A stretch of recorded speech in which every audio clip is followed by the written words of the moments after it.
ជំរាបសួរបងប្អូនទាំងអស់គ្នាថ្ងៃនេះនាងខ្ញុំមានមុខម្ហូបស្ងោរស្ពៃជូរយកមកចែករំលែកទៅកាន់បងប្អូន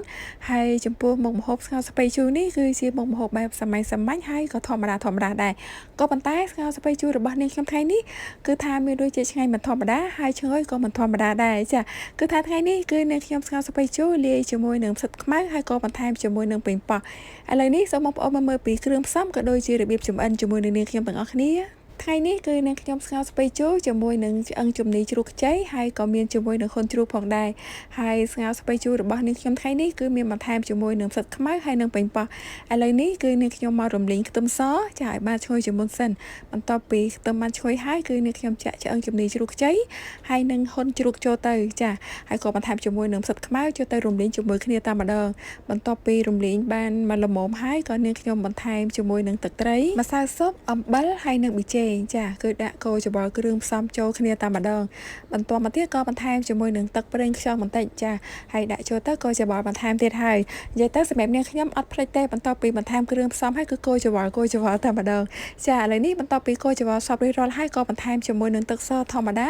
រំងាស់រហូតដល់ឆ្អឹងជំនីជ្រូកក៏ដូចជាពោះហ៊ុននឹងបានផុយល្អបន្ទាប់ពីរំងាស់ឆ្អឹងជំនីជ្រូកក៏ដូចជាពោះហ៊ុនបានផុយល្អហើយក៏ចាក់ស្ពៃជូរចូលទៅតែម្ដងហើយចំពោះស្ពៃជូរគឺនាងខ្ញុំយកតែធៀងទេចាចំពោះស្លឹកគឺអត់សូវបន្ថែមទេដោយសារអីស្លឹកអត់សូវមានរសជាតិឆ្ងាញ់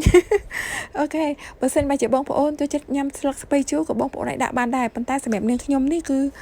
អត់សូវចូលចិត្តជាមួយនឹងស្លឹកស្ពៃជូរទេចាបន្ទាប់ពីដាក់ស្ពៃជូរទៅរងាស់បានពី3រំពុះក៏បន្ថែមជាមួយនឹងប៉េងប៉ោះចូលបន្ទាប់ពីចាក់ប៉េងប៉ោះចូលទៅហើយគឺថាកូរវឹកចាហើយកូរវឹកនេះមិនមែនថាកូរអីយ៉ាងណាយ៉ាងនេះទេ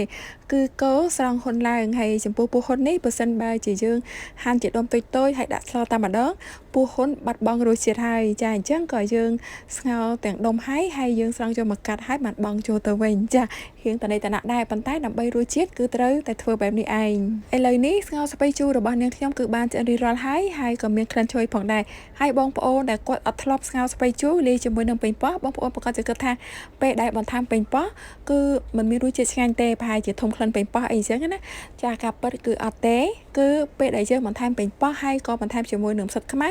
សម្លស្ងោរស្ពៃជូររបស់យើងគឺកាន់តែមានរសជាតិឆ្ងាញ់ចាបន្ទាប់ពីឆ្អិនរួចរាល់ហើយក៏បន្ថែមជាមួយនឹងខ្ទឹមបំពងហើយនឹងស្លឹកខ្ទឹមហើយជីបន្សុយគឺថារសជាតិគឺកាន់តែឆ្ងាញ់ខ្លាំងមែនតើហើយឥឡូវនេះវីដេអូបង្ហាញរបស់នាងខ្ញុំក៏បានមកដល់ទីបញ្ចប់ហើយនាងខ្ញុំសុគន្ធា